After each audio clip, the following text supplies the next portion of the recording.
हमारी जो autoimmune disease पे सीरीज चल रही है उसी का कंटिन्यूटी है, और उसका आज जो हमारे पास पार्ट आएगा वो दिल से मुतल्लिक़ है। हमारे 10-12 लेक्चर इस पे हो चुके हैं और ये काफ़ी तवील सीरीज़ होगी हमारे लेक्चर्स में से, क्योंकि ये दुनिया में ऑटोइम्यून डिजीज़ जो हैं ये लाइलाज समझी जाती हैं और इनका पैलिएटिव ट्रीटमेंट ही किया जाता है।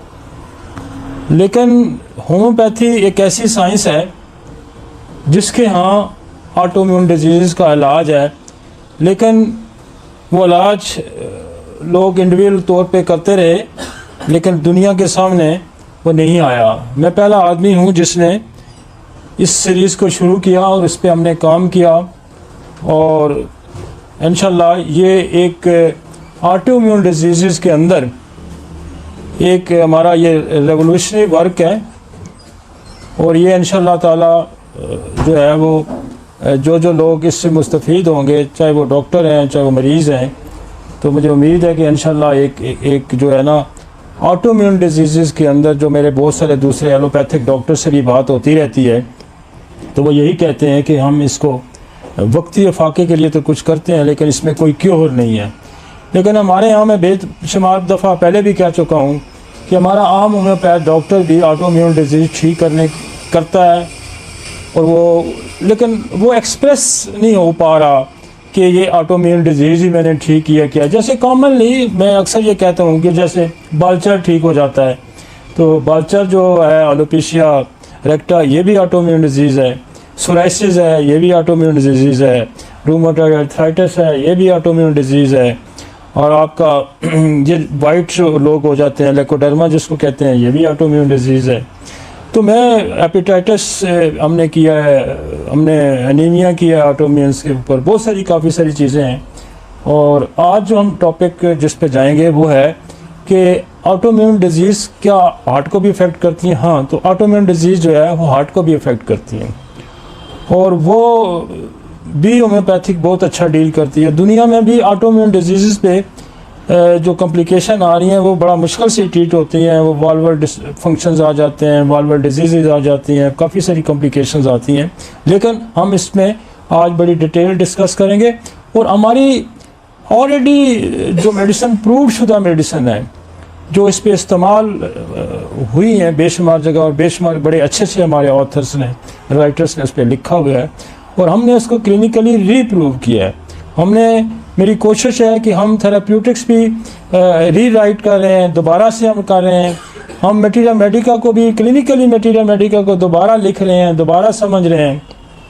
तो आज जो टॉपिक है इस पर जाएंगे तो आपको अंदाज़ा होगा कि हमसे पहले भी बहुत सारा काम हो गया, लेकिन काम कहीं लाइन अप नहीं हुआ, वो काम कहीं एक्सप्रेस नहीं हुआ कि यार ये जो आप बालचाल ठीक कर लेते हैं तो ये बालचाल जो है तो ये तो ऑटोइम्यून है, तो ऑटोइम्यून तो लोग कहते हैं ठीक ही नहीं होती। तो मतलब इसका मतलब है कि होम्योपैथी के अंदर इतना पोटेंशियल है कि वो तो ऑटोइम्यून डिजीज ठीक करने की सलाहियत रखती है। ज़रूरत इस बात की थी कि क्या वो दुनिया के सामने टेबल किया गया या नहीं टेबल किया गया। तो हमने ये सीरीज़ इसलिए शुरू की कि हमारे पास ये लोग ठीक होते हैं लेकिन लिटरेचर में कहीं नहीं मिलता कि ये डिजीज़ ठीक होती हैं। तो हमने वो बड़ी मेहनत से और बड़ी लॉजिक से मंतक से जितनी भी हमें खुदा ने इल्म दी है उसको हमने इसमें लेके आए हैं ताकि ये जो लोग मुस्तफ़ीद नहीं हो सके। और मेरी कोशिश ये होती है कि मैं सिर्फ ना कि अपने होम्योपैथिक डॉक्टर को एड्रेस करता हूँ, मेरी कोशिश होती है कि दूसरे सिस्टम वालों को भी हम एड्रेस करें जिसमें एलोपैथी है, जिसमें हिकमत है। और फिर हमारी ये भी कोशिश होती है कि हम लेक्चर बनाते हुए हम ये सोच के बनाते हैं कि हमने उन लोगों को भी इससे एड्रेस करना है कि जो दूसरे सिस्टम है, ताकि उनकी लैंग्वेज भी हम इस्तेमाल करते हैं। हम होम्योपैथी के लिए भी अपनी लैंग्वेज इस्तेमाल करते हैं, और हम ले मैन के लिए जो हमारी जनरल पब्लिक है हम अवेयरनेस के लिए उनके भी लिए बोलते हैं ताकि उनको भी समझ आए कि होम्योपैथी कितनी इफेक्टिव है। मेरे साथ बेशुमार ऐसे वाक़यात रोज़ होते हैं कि जो लोग बिल्कुल अनपढ़ हैं, जो लोग बिल्कुल साइंस को नहीं समझते या थोड़ी बहुत ही 8-10 जमातें पढ़े हुए हैं, वो भी आज पिछले 4-5 दिन पहले भी मेरे पास खातून आई चकवाल से, तो वो बड़ी बड़ी डिजीज़ की और कॉजिक फैक्टर मुझे कह रही है इसको फैमिली में ये भी बीमारी है, इसकी फैमिली में टीबी भी है, इसकी फैमिली में कैंसर भी है, इसको ये है। तो 5-6 मरीज़ उसके साथ थे। तो मैंने उससे पूछा, बीबी आपने ये इल्म हासिल कहाँ से किया है? तो कह रही नहीं मैं तो बिल्कुल इतनी पढ़ी लिखी नहीं हूँ, लेकिन मैं कहा तो बड़ी तरतीब से हिस्ट्री में बता रही है कि इसके कैंसर भी था, इसको टीबी भी, इसको टाइफाइड भी, फलां फलां। तो कहती है मैं आपके लेक्चर सुनती हूँ तो फिर मैं मरीज़ों को गाइड भी करती रहती हूँ, तो मैं इस तरह से समझ हूँ। तो ये मेरी सक्सेस है हमारी होम्योपैथिक सिस्टम की, कि हम उस नीचे भी जाके लोगों को भी अवेयरनेस दे रहे हैं। और लोग, रेवोल्यूशन आएगा भी तब के लोग अवेयरनेस होंगे, रेवोल्यूशन आएगा भी तब तो मेरे लोग ट्रेंड होंगे जो होम्योपैथी से वाबस्ता है, रेवोल्यूशन आएगा भी तब के जो दूसरे सिस्टम से मुतल्लिका हैं वो भी आपको समझ के आपकी अदवायात इस्तेमाल करेंगे। और खुशी इस बात की होती है कि बेशुमार स्पेशलिस्ट जो हैं उन्होंने दराज़ों में रखी होती हैं दवाइयाँ, और वो अब सीखना और समझना चाहते हैं होम्योपैथी। तो आइए मैं आता हूँ टॉपिक से आने से पहले मैं, हमारा एक रूटीन है कि हम ऑर्गेनन की एक क्लास को डिस्कस करते हैं और उसके बाद मैं टॉपिक पे आता हूँ। तो लाएं जी ऑर्गेनन। हमारी जो ऑर्गेनन की पिछली 10-12 फ्रोज़म चल रहे हैं वो हनीमैन की बड़ी कोशिश रही है, और मैं कहता हूँ कि उसने इतना खूबसूरत ऑर्गेनन लिखा है कि उसने एक बात को 10 एंगल से समझाने की कोशिश की है कि यूं कर लो देखो तो यूं होगा, यूं कर लो तो यूं होगा। अब ये चल रहा है हमारा मकामी बीमारियों पे, जिसको हम कहते हैं लोकल डिजीज़। लोकल डिजीज़ वो होती हैं जिनको कहा जाता है कि वो ऐसी डिजीज़ जो कि आपकी स्किन पे या लोकल के ही नज़र आ जाएं, मकामी उसको बीमारियां कहा जाता है। जैसे किसी का कोई फोड़ा निकल आया, किसी स्किन डिस्को, जैसे लेकोडर्मा आपको बाजार तो लोकल डिजीज़ लगती है, लेकिन इसके पीछे ये ऑटोइम्यून डिजीज़ है। इसी से सोराइसिस आपको लोकल डिजीज़ लगती है, लेकिन इसके पीछे एक अलग स्टोरी है। आपको मीज़ल हो जाता है तो मीज़ल आपको जहाँ दाने निकल आते हैं आपको लोकल डिजीज़ लगती है, लेकिन वो एक अलग वायरल इन्फेक्शन है। तो इस तरह से जो कहता है, इस पे उसने काफ़ी तवज्जो दी है लोकल डिजीज़ पे, कि आप लोकल डिजीज़ को कभी भी लोकल डिजीज़ ना समझें। आप गलत करेंगे कि आप उसके ऊपर मरम पट्टियाँ लगाते रहेंगे तो वो तो कोई इंटरनल प्रॉब्लम होगा। मसलन मीज़ल है तो that is the viral infection है, वो तो इंटरनल प्रॉब्लम है। अब यहाँ किसी को मम्स निकल आते हैं तो आप कहें जी को गिल्टी बन गई, तो वो तो देखें वो भी एक इन्फेक्शियस डिजीज़ है। अब जैसे सोराइसिस है, जैसे लेकोडर्मा है, जैसे एलोपेशिया है, जैसे कोई इरेप्शन हो जाती है, पिंपल्स हैं, कुछ भी है, तो वो इस पे मुसलसल, ये 13वां-14वां फ्रोज़म है, मुसलसल इस पे बात कर रहे हैं कि इसको लोकल डिजीज़ मत समझें, ये इंटरनल डिजीज़ हैं। लोकल डिजीज़ को वो डिफाइन करता है कि कट लग जाए या बर्न हो जाए, तो this is the local disease, कि ये आप इसको लोकल डिजीज़ कंसीडर कर सकते हैं। अब बाकी जितनी भी आपके बॉडी पे कोई अपीयरेंस आएगी उसको आप इंटरनली देखें, उसका कॉजेटिव फैक्टर देखें कि वो क्या हो सकता है। तो उसी फ्रोज़म की कंटिन्यूटी है उनकी फ्रोज़म की। वो कहते हैं कि वो अद्वियात जो अंदरूनी तौर पर मुज़मन अमराज के लिए नहायत ताकतवर और शफाई हैं, इनका मुज़मन अमराज में मकामी तौर पर इस्तेमाल नामुनासिब है। कि वो आपकी जो दवाइयाँ हैं जो क्रॉनिक डिजीज़ में बड़ी इफेक्टिव है, आप उनको मुज़मन लोकली ना उसको शुरू कर दें इस्तेमाल करना, बल्कि जो भी लोकल डिजीज़ आएगी, जैसे मैंने कहा आप खसरा है तो उसको आपने ट्यूबर देनी है, मार्बोलिनम देनी है, पल्सटीरा देनी है, फेरमफास देनी है, तो आपने उस तरफ जाना है। क्योंकि अगर मकामी बीमारी को बैरूनी तौर पर ख़त्म कर दिया जाए तो मुकम्मल शफा के लिए अंदरूनी इलाज मशकूर और मुहब्बम रह जाता है। कि अगर आप उसको यहाँ से डिसअपियर भी कर लेते हैं तो वो तो इंटरनल है, तो वो तो फिर ना मुकम्मल शफा होगी, वो मुकम्मल शफा नहीं होगी। और वो कहता है कि वो तो इबाम है एक। और बेशुमार जगह में बहुत सारे केसेस ऐसे हैं। मसलन मेरे पास एक लड़की आती थी, बहुत मैंने अवाइल प्रैक्टिस की बात है, उसको फिट्स पड़ते थे। तो फिट्स ट्रेडिशनल जो हमारे पास मेडिसिन है मैं वो देता रहा, उसको कोई फ़र्क नहीं पड़ता था। तो मैं जब कोई 25-30 साल पुरानी मैं बात सुना रहा हूँ, तो मैंने उसको कहा, मैंने कहा भाई इसको कोई और भी कभी डिजीज़ हुई, महीने 2-4 लग गए उसको ठीक नहीं हुआ, लेकिन वो बेचारा आता भी रहा बच्चे को लेके। तो उसने कहा जी, मैं कहा यार कोई याद कर, इस फिट से पहले भी इसको कोई प्रॉब्लम हुआ? तो उसने कहा जी इस फिट से पहले इसकी चेस्ट पे दाने नमोदार हुए थे। वो दाने जो हैं हमने कोई किसी स्किन स्पेशलिस्ट को दिखाया तो उसने वो कोई मरम दी, तो वो हमने मरम लगाई तो दाने ठीक हो गए। ये फिट्स वाकई उसके बाद शुरू हुए। तो मैंने उसको जिंकोमेट का इस्तेमाल करा तो वो उसके दाने सारे बाहर आ गए और फिट्स भी ठीक हो गए, बाद में दाने भी ठीक हो गए। एक और केस में आपको फिट्स का बड़ा रिमार्केबल है, और वो भी देखें एक फिट्स का कॉजेटिव फैक्टर बड़ा आम है, कॉजेटिव फैक्टर बड़ा आम है। उसको बाजार फिट्स पढ़ रहे हैं, अब बाजार फिट्स पढ़ रहे हैं, लेकिन उसके अंदर इमोशनल सप्रेशन थी।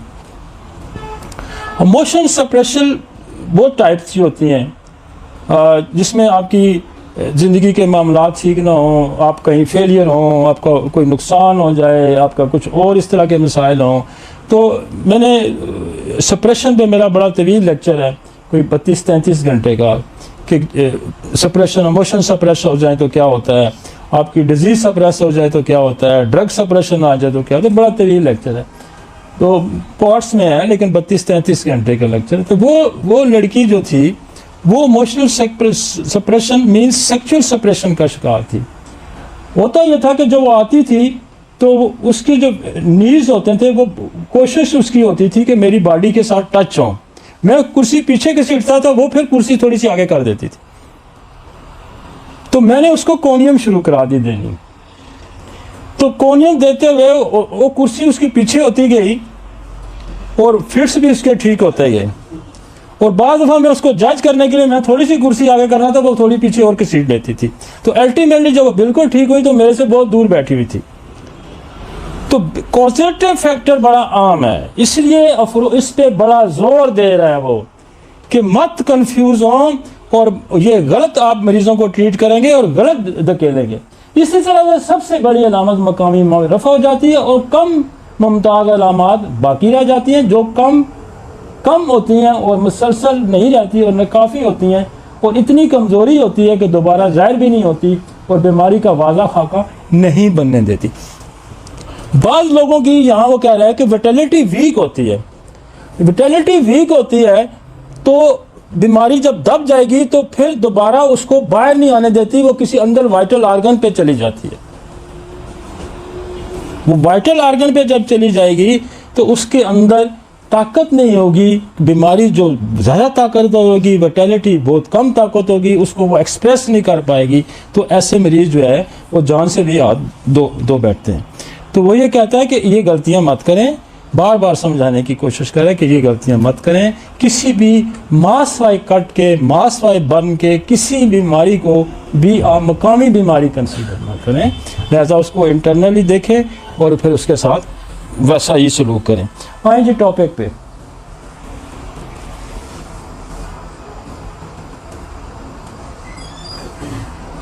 दिल की बीमारियों पे मेरा तवीज़ हमारी कोई 8-10 लेक्चर की सीरीज़ है।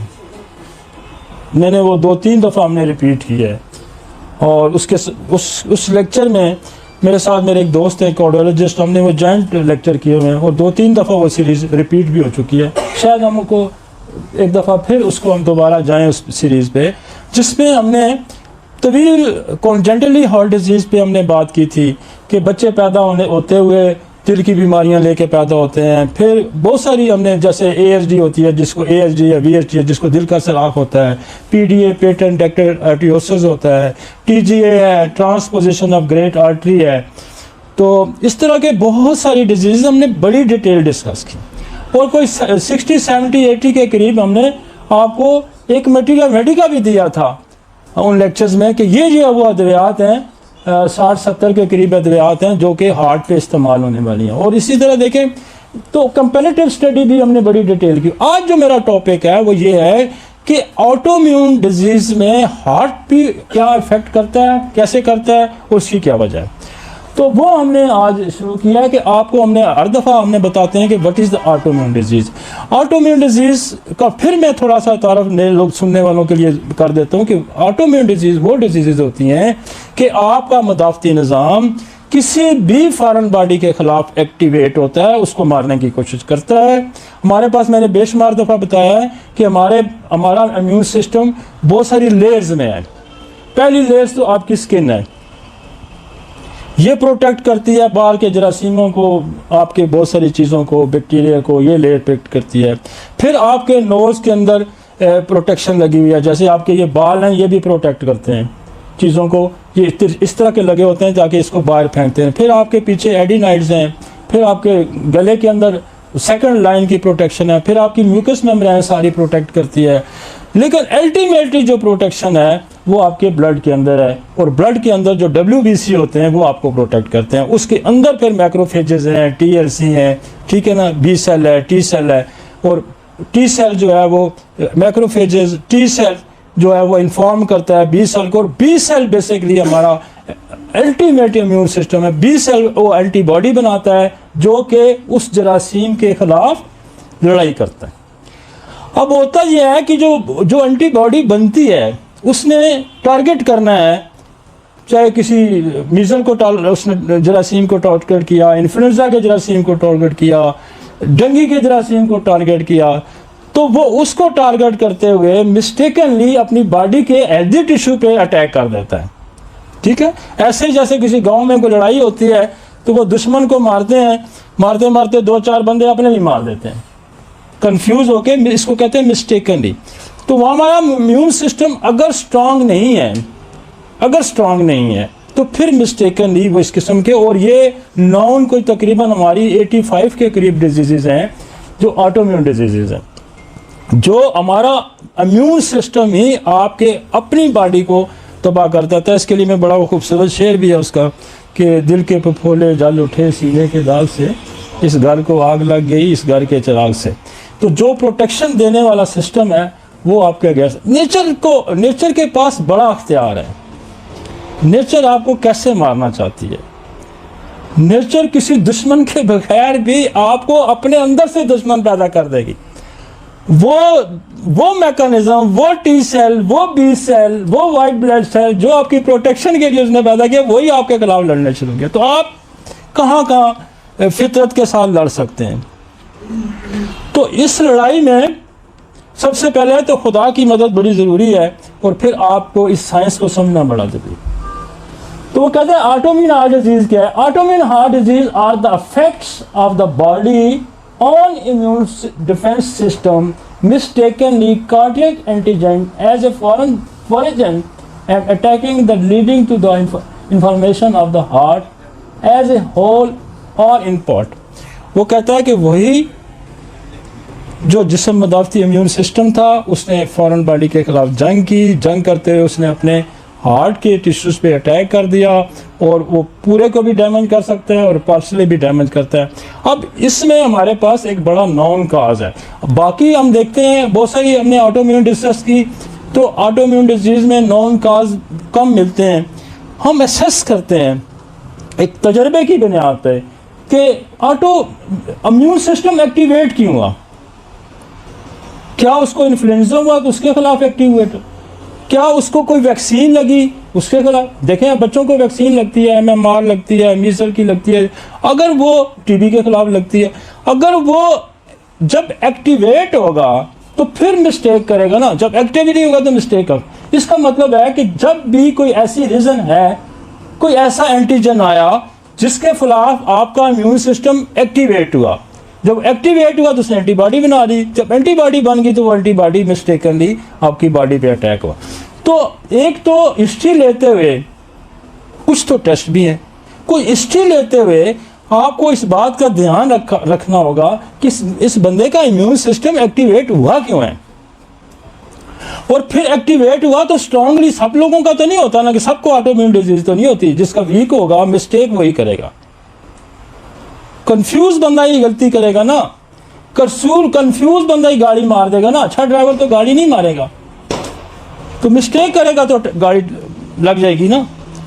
तो क्लेवर ड्राइवर, अच्छा फाइटर जो होता है, जो सही निशाना मारने वाला होता है, तो वो तो टारगेट को हिट करेगा ना, वो दूसरे उधर तो नहीं मारेगा। मारना उसने मुर्गाबी को तो मार दिया उसने बंदा, तो इसका मतलब है कि वो कंफ्यूज है, कंफ्यूजन हो गया, स्ट्रांग नहीं। अब ये स्ट्रांग ना होने की बहुत सारी वजूहत मैं अक्सर डिस्कस करता आ रहा हूँ कि ये स्ट्रांग क्या जेनेटिकली भी वीक, कोई जीन जेनेटिकली भी वीक आ सकता है उसका इम्यून सिस्टम। तो फिर हमने कहा था कि हम इसको प्रीनेटल पे जाएंगे। एक तो नेटल है, पैदाशी अमल में कोई दौरान कोई मामला हो गया, एक प्रीनेटल है।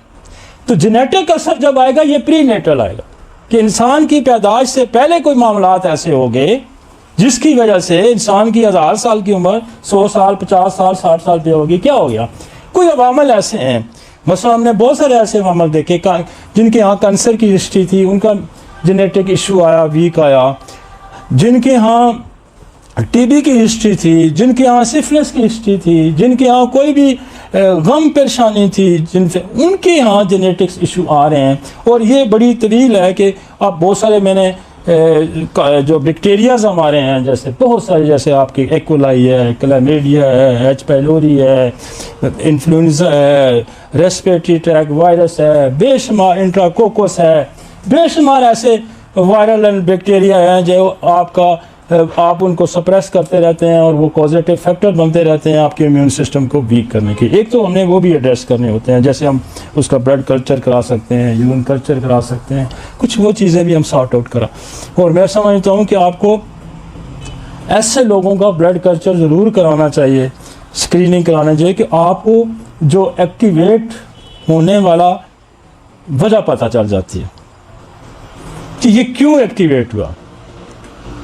तो फिर आजकल बड़ा आसान हो गया, पहले तो मुश्किल था। आप कल्चर कराएं, टाइफाइड बेशुमार आपने लोगों को सुना होगा, किसी को टाइफाइड और किसी के बाल उड़ा दिए, किसी की नज़र उड़ा दी, किसी को क्या उड़ा दिया। तो वो बुनियादी इन्फेक्शस डिजीजेस, एक तो मैंने कहा जेनेटिक्स, जीन्स वीक आ रहा है,